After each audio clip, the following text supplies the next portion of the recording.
I'm delighted to be with you. I hope the talk will be of interest to you. It's going to focus mainly on nuclear weapons, which is sort of a grim topic, a little bit on how an orchid saved the state of Utah. And yesterday up here in Jackson, Wyoming, saw a big bald eagle fly right past my window, so maybe that's a good omen. So let me start with the presentation. I'll try to go about 35 minutes, and then we'll stop for discussion. And let's see, I'm going to put up my screen there. Great. So do you have it there, Mark? Is it? Yep, looks great. Thanks. Okay. So what happened in the 1970s is that there was a perceived missile gap that would occur in the late 1970s and continue until about the year 2000, in which the USSR would have an excess of warheads aimed at the United States. And this sort of missile gap greatly concerned U.S. defense planners because they feared that the Soviet Union could initiate a strike and overwhelm our retaliatory response. We had sort of complicated the matters by inventing the MIRVs, which stands for a Multiple Independently Targeted Reentry Vehicle. We installed it originally on the Minuteman III missile. Here's one here where they're putting in these different warheads. The Minuteman III could have 3 of these that could be independently targeted. So the idea was that you have one launcher, it launches a payload up into space, and then these vehicles are independently targeted. And it really sort of complicated things because we had entered into some strategic arms reduction agreements with the Soviet Union that limited the number of launchers. Of course, the Russians, not to be outdone, in about 1977, introduced their SS-20 missile launch platform. This was a mobile launcher, so it could be sort of hiding along in the trees and moving around. And they put on a number of MIRVs, so one launcher could introduce a number of warheads in the United States. So not to be outdone, then we went ahead and MIRVed up to 10 warheads. And this is a photograph of reentry vehicles in Kwajalein Atoll in the South Pacific. I have some friends that work there, and when they knew the launch was occurring from California, they'd go out and sit on the beach and watch these MIRVs all touch down. So, but the warheads could be geographically dispersed. So planners in the United States were very concerned about this. And in the rest of this talk, so I'm going to sort of reference 2 central texts. One is written by Herman Kahn at the RAND Corporation called On Thermonuclear War. The other one, which you might find amusing, is a film called Dr. Strangelove, done by Stanley Kubrick. Turns out that Terry Southern took an awful lot of the dialogue, their direct quotes, out of Herman Kahn. So let me sort of explain the reasoning here and why this involved Utah and Nevada. Kahn argued that to limit Soviet aggressive behavior, we had to have a credible first strike capability. On the other hand, he notes that if both sides are vulnerable for a strike, then we have a very unstable situation in which even a minor crisis or accident could cause a war. This resulted in what was known as mutual assured destruction, which was the idea that if either the Soviets or the Americans were to launch, there would be sufficient retaliatory capacity to destroy the other country. But there is a fine distinction here. Counterforce is quoted by Wikipedia as being able to disarm an adversary by destroying its nuclear weapons before they can be launched. First strike is defeat another nuclear power by destroying its arsenal, command and control sites, and storage deposits first. The strategy is called counterforce. So the counterforce capability, the ability to specifically target Soviet missiles and leadership was seen as an advantage. But the more I studied about this, the more it seemed to me that it was indistinguishable from a first strike. And the big question for me is if in a crisis, if the Russians would actually understand that we had counterforce systems and not first strike. So this brought us to 1978. President Jimmy Carter modified the strategy for nuclear war by assuring that there could be a proportional response to any Soviet launch using counterforce weapon system. And the weapon system that was being developed, which was the next stage of evolution beyond the Minuteman III, was called the MX. The idea of the MX was that these would be missiles that would be shuttled around so they couldn't be detected and destroyed. One possible basing mode was the railway mode. There was a submersible mode where they'd be on small submarines. And then sort of a shell game mode was decided for Utah and Nevada. This was the preferred Air Force approach, which would involve building 4,500 silos, constructing 200 MX missiles, and 2,000 warheads, with each MX MIRVed at 10, for a cost in 1978 dollars of $40 billion. That translates to $134 billion now, which would have made the MX missile the largest construction project in history. An area about the size of Pennsylvania would have been carved out from western Utah and southeastern Nevada. Meanwhile, I was in Boston finishing my dissertation and getting very interested in this, listening to discussions. And so I started going down to MIT to the Boston Study Group, which was sort of an informal discussion group led by MIT physicist, and why does this slip my mind right now? It'll come back. Anyway, a great soul who worked on the Manhattan Project. Here at the Trinity site, they're actually removing out of the back of a car the plutonium pit, which was the arming, the actual explosive for the Fat Man. They had built a special box that would not reflect neutrons in, and the actual size of the plutonium pit, they called it, which is the explosion, is about the size of a chocolate orange. All the rest of the weapon system was an implosive set of high explosives that would be simultaneously launched to squish compress a hollow chocolate orange sized object of plutonium into a single critical mass.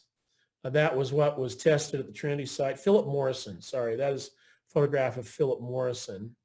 And he's actually holding, carrying the pit there, the plutonium pit for the Trinity weapon. And then, as you all know, the Fat Man, the plutonium weapon, was dropped on Nagasaki in World War II a few days after the Hiroshima, which was a uranium device. So during these meetings at MIT, we had a visit from the Undersecretary of the Air Force to discuss the MX project. And during the question and answer period, I got to address him directly. And I said, well, if you build this thing in Utah and Nevada, of all this sort of shell game, the idea is we'd have a limited number of launchers, 200, which would be shuttled between 4,500 silos. I said, what happens if Russia just builds more missiles? And he said, well, we'll simply dig more silos in Utah and Nevada. It's just wasteland out there. And then I responded, well, sir, what you call wasteland, I call home. And it was that exchange that made me realize I really needed to stop for a while what I was doing and get involved in the MX project. So I left Boston and was hired by Governor Scott Matheson and the governor of Idaho to serve as the staff ecologist for the MX office. This is a rough diagram of what that system would have looked like. Each of those are missile clusters. And the Department of Defense had produced a 13-volume environmental impact statement at a cost of $54 million. It really was a juggernaut, and it seemed unstoppable. Governor Matheson tasked me with trying to evaluate the environmental impact statement to see if there were any problems with it. And I frankly was so overwhelmed. Again, they'd paid $54 million to a variety of contractors to produce this environmental impact statement. So I, not knowing what to do, but having access to all the resources of Nevada and Utah, started driving out on four-wheel drive to each and every one of those missile sites where I would take a compass bearing site where the missile would be. And I just had my quadrat and a plant press trying to resample their data. I didn't know what else to do.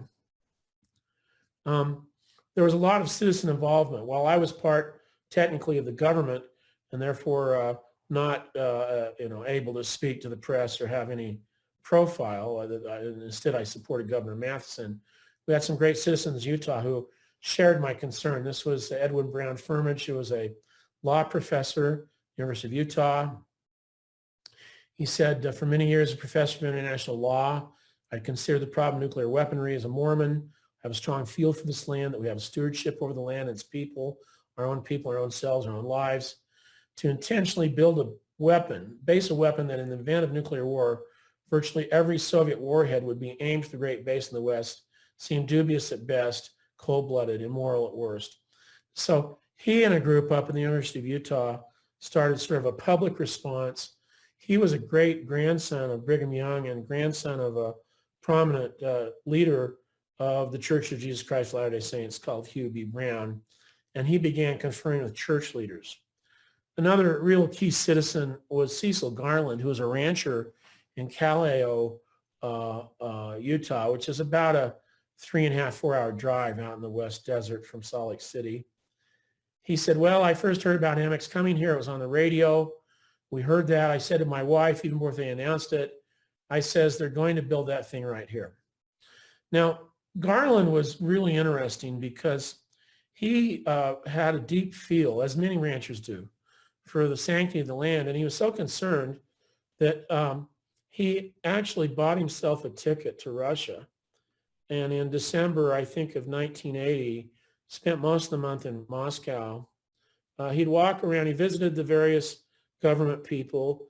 He took photographs that he'd signed. He took photographs of his ranch, talked to people. Of course, he couldn't speak Russian, but he had some people translate a few things. And things were looking pretty grim, frankly, because the MX was so popular with the real estate community and developers in Utah, particularly down around Milford, Utah, Garfield County. And I just really felt that it was pretty much hopeless. And then Cecil Garland showed up at a public hearing, and I think it was in Delta, Utah. And I mean, and it was the typical hippies versus the suit public venting of exasperation. And then Garland, with his Stetson and his ripped jeans and his boots, walked up to the podium. And the Air Force are all sitting there, and they're uniformed. And he said, well, the Air Force boys came out and told me that they're going to have to use my ranch for the missile system. And he said, and of course I'm paraphrasing, but he said, and I said, why? And they said, the Russians are coming. He said, so I bought a ticket to Moscow, drove my pickup truck to Salt Lake International Airport, flew to Moscow, and showed people pictures of my ranch. He said, I've got news for you. They don't want it. They're not coming. And then he referred to the different modes of basing, the submersible mode, the rail mode. He said, and frankly, I think these all belong in the Ka mode. And everybody was stunned that this rancher would speak in such a straightforward way. So he actually sort of shed the first hope I had of getting this thing out of the road. And so this really unique coalition of hippies, ranchers, miners, scientists, people at the law school, and of course Governor Matheson, the governor of Utah and Nevada, started working to try see if there was any way to turn this juggernaut around. This is from the St. Louis Post, making the desert bloom. The idea, I mean, had the MX gone in, Highway 50 and 6 would be a totally different experience right now. I mean, it'd be missile sites everywhere. Another big thing came from the Church of Jesus Christ of Latter-day Saints. The leaders said, we deplore in particular the building of vast arsenals of nuclear weaponry. It's ironic and a denial of the very essence of that gospel. In the same general area, there should be constructed a mammoth weapon systems potentially capable of destroying much of civilization. So that really sort of also added an incredible push back from the citizens of Utah against the Air Force. Meanwhile, I'm out and driving around the west deserts of Utah and the eastern deserts of Nevada, sighting in missile silos. And what I do is I go to every single missile silo on the map, and then I took with me the volumes of the environmental impact statement, and just resampled what they did. And the first sort of hint that something may not be right with that environmental impact statement came when I was in Ulah Valley. I wrote back my memo for Governor Matheson. On July 9th, I visited Pioneer Spring in the eastern Ulah Valley, and I found species of terrestrial orchids, Indian paintbrush, and columbines, as well as evidence of cougar visitation. This is an incredible place. Pioneer Spring is right at the western face of these sort of cool granite cliffs, and it goes away, and then it bubbles up down in the bottom of the valley in the flat area and runs for about 50 to 70 meters, then disappears again. And this was exactly where a missile site for the MX had been planned by the Air Force. And here is this cool population of this terrestrial orchid called Epipactis gigantea. They're really cool flowers. They're those that on that little stream were about half a meter tall. This is considered to be vulnerable in the state of Utah. It's critically endangered here in Wyoming. But I'll tell you what, it sure didn't belong in the middle of that West Desert. And there was a whole little tiny riparian community there. And as I looked in the EIS, and again, this is a $54 million document, there's no record of this. I mean, anybody going to that missile site would have seen this and thought, this is extraordinary. So I got even more concerned and started digging into the EIS, and I found that in February of 1978, they had a cover data for annual species.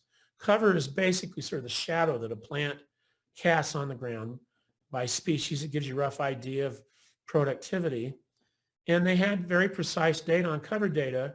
So I called up the state meteorologist and I said, what was the weather like on this date in February in 1978 at this place? And they said, they called me back a couple hours later. They said, well, we don't have data from there, but we know there were 2 meters of snow on the ground in Milford. So I thought, bingo. These guys are claiming annual plants under 2 meters of snow. Something's wrong. So I went through the list of the contractors, and there were, over 100 different PhDs that had worked on this. Found one guy that I had met at a conference and called him up and just chatted nicely. And I said, well, so what are you going to do when you're no longer a scientist? And he said, what do you mean? I said, well, I have here on this page of the EIS cover data from 1978, which the state meteorologist assures me occurred under approximately 2 meters of snow. And I said, you know the rules as well as I do in science. If you fake data, if you make stuff up, your career's over. The guy actually got teary, weepy, and based on that conversation, which I won't detail now, I said, well, there is a way of redemption. So here's again, same area. So suddenly things changed. So this is Garrison, Utah, one of these cool little communities out in the deep desert. And here's my report to Governor Matheson. So I was mystified by the proposed siting the southern half of Missile Cluster 7, which straddles a high voltage power line that traverses the valley in an east-west direction. I mean, the Air Force had to have a minimum offset because of the missile guidance system spinning high power lines. So I called up Southern Con Edison, who owned the power line. This was coming from the Delta plant. They flew up.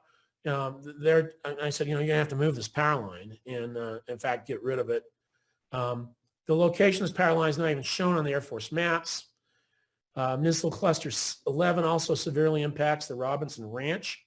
Fate must be against these people as the intersection of the road coming north from Milford and the defense road coming west is proposed by the Air Force to be built exactly on top of their house. And so that for several months, I was out there with the maps out on the hood of my Land Cruiser, ranchers, miners, agriculturalists, nature lovers, staring at these maps, right? And we're looking where those silos are going to be. This one was, and it became increasingly clear to me that the entire EIS was filled with fake data, that these guys had never ground-toothed what they did. One of the things I'm most proud of, and I went up and checked this with the state archivist to make sure that memo was up there, was on the West Desert School. This is a school out again by the Trout Creek Range. It's a pretty cool place. At any one time, I think there's 13 to 14 students. So their basketball games are like the major event for people driving a couple hours to get there. This is a photo of the graduating class, the West Desert School, I think in 2016, which they had a bumper year of 3 graduates. And it just so happened that that year, Governor Matheson had been invited and gone out to give the graduation address at the West Desert School for a couple of graduating seniors. So here is my memo to Governor Matheson. Perhaps one of the most odious siting proposals is that of initial cluster number 16, which is sited upon the West Desert School.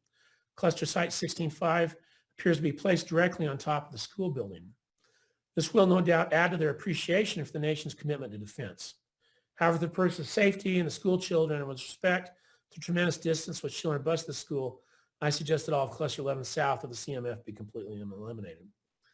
That one got a call from General Lamb at Norton Air Force Base, and I could detect fear in his voice. And he said, well, you're not going to go with the press with this, are you? I said, no, of course not. I'm just in college. I'm a technician. I said, if anybody went to the press general, it would be Governor Matheson. And he says, well, do you think he'd go? I said, well, I don't know. I think it's sort of cool if, I don't know if you know this, but he spoke at the graduation there. Maybe the TV stations could get some footage of his speech to the 3 graduating students, and then they could fade into a Nagasaki shot. So anyway, immediately, so what was happening was that the Defense Department began weekly trips up to Salt Lake. What General Lamb said to me, he says, well, we can't figure this out. Your governor, he has these remarkable responses to our press releases within a couple of hours after they're released. I said, well, I said, never underestimate the intelligence of Governor Matheson. He's a really smart guy.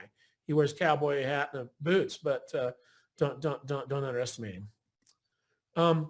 That point, the governor told me that my personal phone was being tapped. I didn't believe this, but they asked that I make calls from payphones. And then I came in and discovered my office had been searched. It was done very professionally.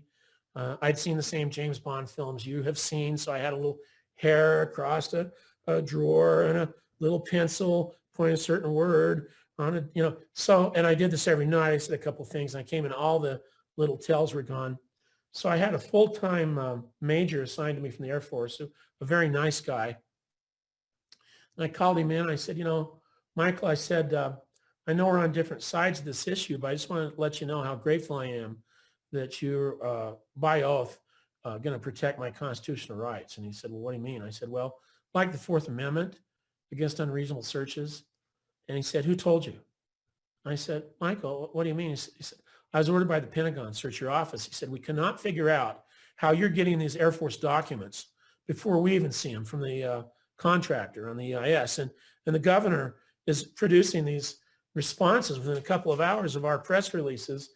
There's like 40 footnotes. And I said, never underestimate the intelligence of the governors of Utah and Nevada. I said, these are really brilliant guys. I said, but you don't have to search my office. Or if you want a document, just let me know. We'll give it to you. So anyway, I finally, was time for me to leave and go to my posting at the University of California, Berkeley. And I got a call from Norton Air Force Base. Again, it was General Lamb. And I could hear all this raucous noise in the background. He says, Dr. Cox. I said, yes. He said, do you hear that noise? I said, yes. He said, do you know what that is? I said, no, I don't. He said, it's a party. He said, you know why we're having a party? I said, no, General, I don't. He said, because we understand this is your last day at the Utah MX office. We're celebrating.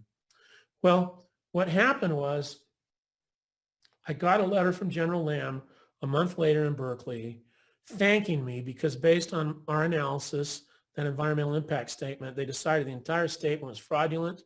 They referred the contractor to the FBI. And what became clear was that if they wanted to base the MX in Utah, Nevada, they would have to completely rewrite the environmental impact statement, which probably would have taken them a couple of years. Well, let me conclude here. Where are we at now? Because of the START treaties, both Russia and the United States have reduced their strategic weapon arsenals. Russia's about 1572. We're at 1750. There's some other countries there that have some weapons. So that part's good, but some real problems remain, and that's sort of the questions I have, and maybe why this talk, even though the events I've discussed occurred 40 years ago, may be timely. Mark Coles-Ritchie just had an article in the Deseret News decrying the Defense Authorization Act that included $10 million to start up nuclear testing again. That got removed, fortunately, but the fact that anybody's even thinking of beginning restarting nuclear testing in Nevada is really sort of in my opinion, not a good idea. We have supercomputing ability at the weapons labs to simulate nuclear explosions in a way that a few of our adversaries, such as those of the Democratic People's Republic of North Korea, do not. It'd be stupid to start that up.